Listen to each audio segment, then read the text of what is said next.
Hi guys. So this is our last video lecture of the semester. Thank you for uh, sticking here and watching them and reflecting on this text with me. So our last text is Ursula and Andkjaer Olsen, right? And the text is called Third-Millennium Heart. She's a Danish poet, born in 1970, right? So very young for a poet, and one of the most recent texts that we actually the most recent text we have read. We count Maya's article and book. Yeah. So this one is from. The translation is from 2017. The original text is from 2012, right? So, yeah, this book, as you saw, this is also, I think, the only book that we read of like straight poetry, right? And it is a particular book at that, right? Like, first we can start reflecting if you want to in the title, right? Like, and if you get to, I recommend doing this, like getting the actual copy, right? It is a beautiful book, as you can tell. And I think it's interesting too as an art object, right? Like I think the more we get into contemporary literature and art, the more we're conscious in some way, the era of internet and the virtuality and so on of things, the more we become conscious of like objects in some way, right? Like it's a paradox of it. So it is a beautiful art object, and it, by its title, right, it kind of does that play with like that famous painting from Magritte that says like this is not a pipe, just une passe une pipe, right, with an image of a pipe, in the sense of this is not that is not rather, but this is the third millennium heart, right? So we have it in our hands, like she wrote the heart, right? And that is something that I really like because it goes with a theory of poetry that I appreciate a lot, which is Derrida's theory that what poems do is to create or give you the heart, right? Like by giving you emotions and affections and giving you new ways of seeing things and of caring about the other and so on. What they are doing is building you a heart, right? Like poetry, that is kind of its job, right? When we get into it, so this is the heart, right? And what we do by reading it is kind of look at the construction of it, right? And that's why it talks about chambers, and it talks about parts of the heart as organ, like ventricles and veins and so on, blood, right? And there's something interesting is also that it is, because it is outside, right? Like this is Ursula Andkjaer Olsen's heart, right? She calls it, the voice within the poem calls it an exo heart, right? Creating this neologism of a heart that is outside, right? The exo heart. And this goes also very well, this kind of like, there's a paradoxical notion of the heart that is outside of the body, right? Like that is in the world, or that is the world, right? And what she calls my and our distant interior, right?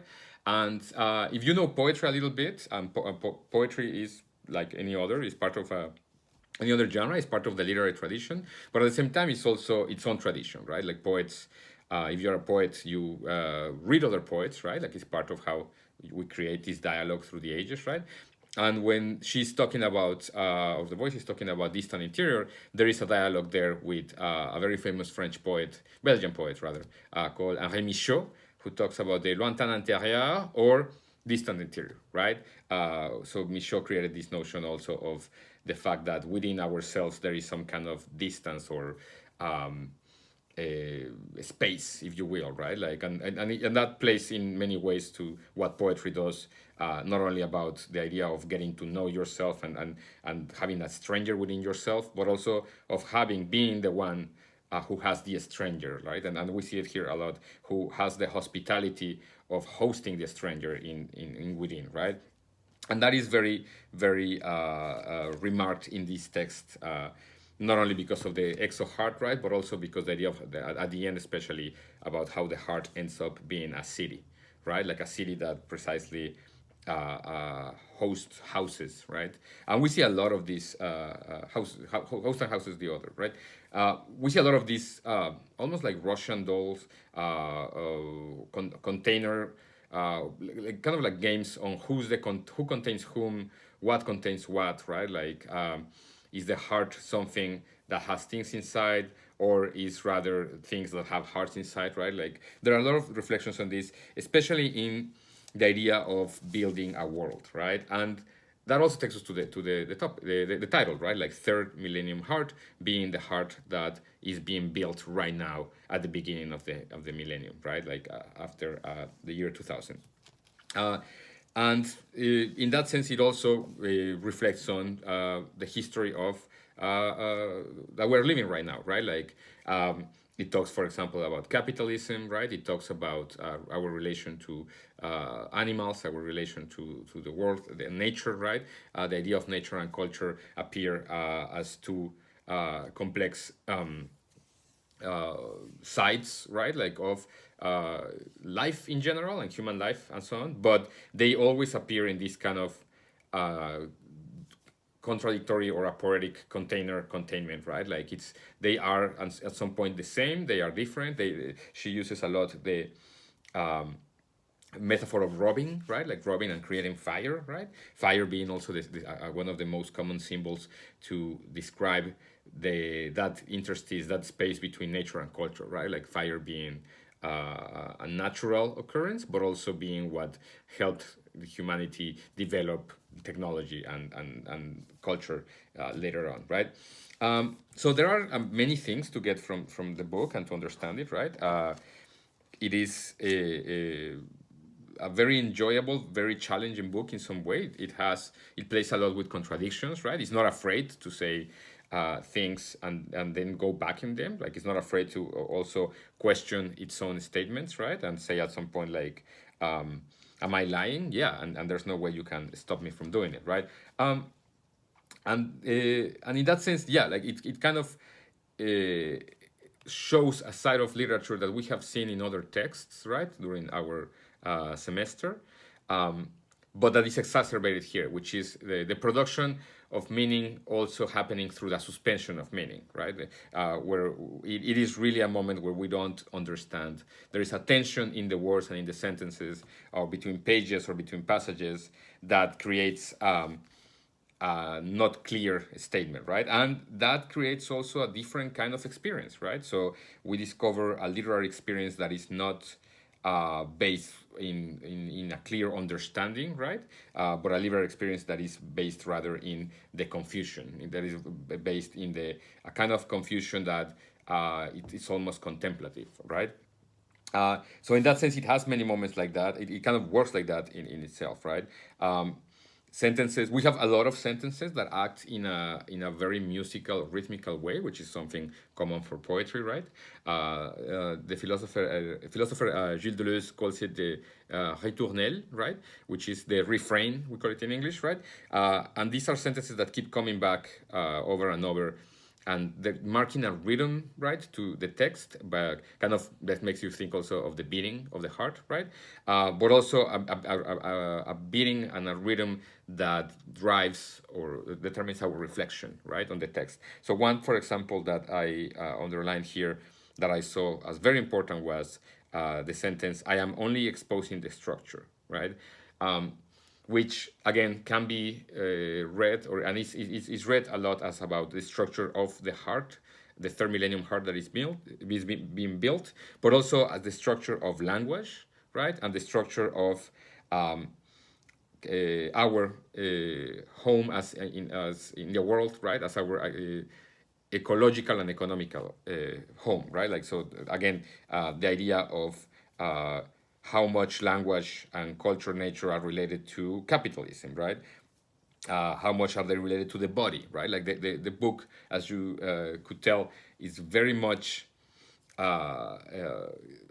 organic, right? It's a very much organic book, even though it has this reflection on the organ and the flesh and the different bodily and incarnated parts, right, of the self, right, being bodily here or being metaphorical. It also has a lot of reflection on the inorganic, right? Like, so we have ivory and Babel, right? We have a lot of fractals happening, right? We have a lot of structures again that are like towers and spires that are supposed to be inorganic, right? But they start kind of behaving in an organic way, right? Again, and they make us question exactly what does organic mean? What exactly is the organic and what exactly is the inorganic, right? And as I told you, there are other, there is some research in the humanities about to understand exactly where do we define the line between what is organic and what is inorganic. And this line, which is important for a question of what is life, right? This line is very interesting when we look at crystals, right? Because crystals, even though they are technically dead, they are not, or not dead, because what was never alive cannot be dead. But even though they are not alive, they do behave in the reproduction in some ways that resemble how the organisms reproduce as well, right?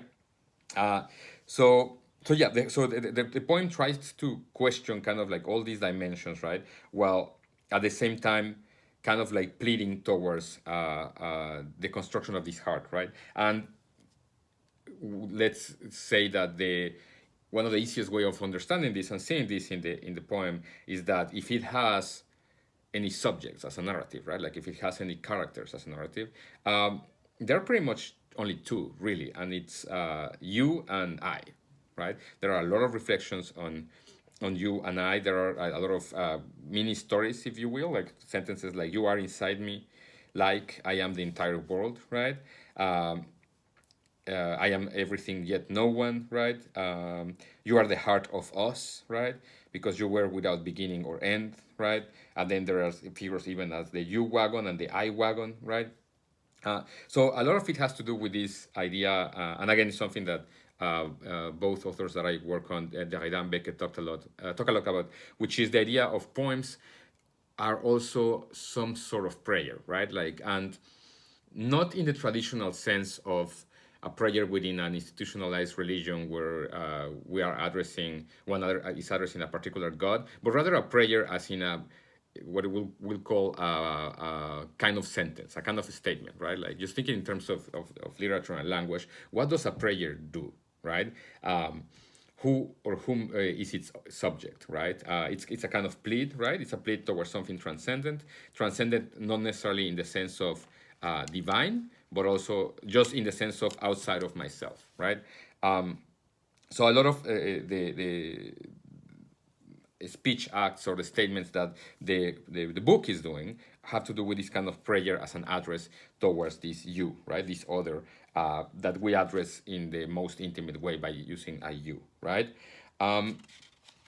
Part of it of it, of course, is also this address part of towards the you, and this attempt at creating this you that is the reader or all readers, right? Like this reminds us also of Maurice Meyer's idea of how the writer has this responsibility and guilt in some way, because even though he or she is trying to address everybody, every possible reader, by writing and in that way stating things, right? It's excluding a lot of potential readers because not you cannot address something to everybody, right? Like there are always truths or values or statements that are not technically addressed to everybody, right? Like give you a silly example. If I say like you alive, I'm already not addressing everybody who's dead or everybody who might be born later, right?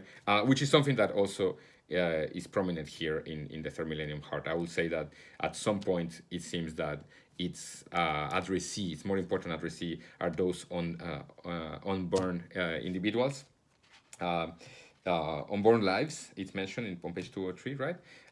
Which take us to the idea of the future, right? Like, and you can think about, or the future inhabitants of the earth, right? You can think about this as a critique also that it comes very often now within the context of climate change, right? A critique that, for example, young activists like Greta Thunberg will do by saying like you who are in charge of the world right now are not being responsible towards those who will come later, right? And I think in some way Ursula Andkjaer Olsen is doing that. Is doing that plea by talking about the unborn lives, right? Then there is a very important part that I want to talk about briefly on page 165, right? She says, I'm going to read it briefly. She says, consider this an egoism exorcism. Always fascinated by selfishness itself, Hence the necessity for a ceremony with selfishness and my me wagon in shiny velvet leading the holy procession, right? And this notion of the egoism exorcism, right? I think is very relevant for the whole book and for a lot of the books that we've been reading this semester, right? The idea, like, what is to exorcise, right? To exorcise is to pull out a certain creature, a certain entity from some other, right? Traditional exorcism comes within the Christian and especially Catholic tradition, right? And the idea is that there's a demon and that you gotta pull it out so that the person heals, right? And but she plays with it, saying like egoism, exorcism, right? So the idea of pulling out the self. Ego means self, right? Ego, the word egoism, or means I, right? Uh, the exorcism that she's proposing this way is kind of getting rid of one's own self, at least on its in its selfish, right, egoism, meaning selfishness trait, right? So again, it's part of this idea of inclusion up to the point where the self is not anymore what is of the biggest importance, right? Where the other is of the biggest importance. There is another wink here in that sense of the other being more important than the self at the end, almost at the end of the book, where I believe it's page 204. Let me confirm. Where she says, it's actually a little bit before that. Sorry, I'll find it in a second. But she says, I am not who I am, right? And that sentence, it's one of the poems that are just like one, or parts of the poem that is just one line, right? That sentence, I am not who I am, here it is, it's page 206, right? So it's 206, I am not who I am, 207, I must be who I become. Sends us back also to another very important poet that Bolaño, in the interview that we watched yesterday, mentioned, who's Arthur Rimbaud. And Arthur Rimbaud famously said, Je suis un autre, right? Which means I am another, right? And again, this poetic reflection of like, it's not so much a matter as we used to think in the literary tradition of like know thyself, right? Like some of you reflected on this in your papers, right? Like know your identity and then you have a close identity and that's it. But rather, not only you cannot know your identity in some way, but also you have to go beyond the idea of an identity, right? Because you are not that self-enclosed identity that you think you are, right? Like that's kind of part of the, I will say, part of the drive of poetry in particular, but also of literature in general, right? And I think in that sense, it's a great book to finish our World Lit class, right? I have many things that I could keep telling you about. I think a lot of things that are very interesting have to do with translation, right?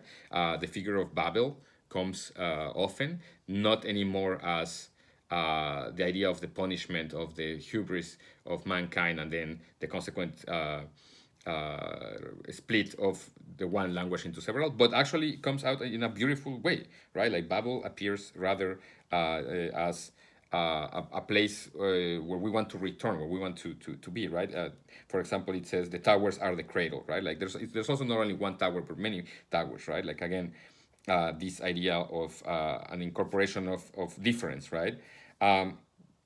And then and it's an incorporation that at the same time makes of language something very intimate, again, while respecting kind of like the otherness, right, or the difference of everybody, right? But it is in this poetic instance something that resembles an intimacy that is more of the lover, an intimacy that is more of the mother and the son. Like there are a lot of figures of the other characters or the world itself being within a maternal body, right? And there are reflections of how this maternal body has also worked as a figure within the context of capitalism, right? There are sections on the matriarchate and so on. So again, it's kind of like a very organic, again, right? Like organic questioning of all of our structures, right? While respecting that difference that at the end also shows up in the on translatability of the poem, right? And that's something that I recommend you read when you finish. You read this note, this translator note that talks about the difficulty that Katrin Øgard Jensen had in translating the poetry, right? And yeah, that is one part of the essential things about poetry, I will say. Literature in general, but poetry is one of the most difficult texts or forms to translate, precisely because of its materiality, its rhythm, its sounds, right? But yet, it also, in that sense, expresses kind of that difficulty of translating the feelings, emotions, or values, and so on, of one to the other, right? And I think that's kind of the beauty of poetry, and at the end of literature, right? So anyway, I hope you enjoyed it. I'm looking forward to our last discussion tomorrow. We'll discuss this, and then after that, we'll discuss a little bit Tiger King, because that's what we decided to do, and I think we can do it. So yeah, have a good rest of the day, guys, and looking forward to talking to you tomorrow.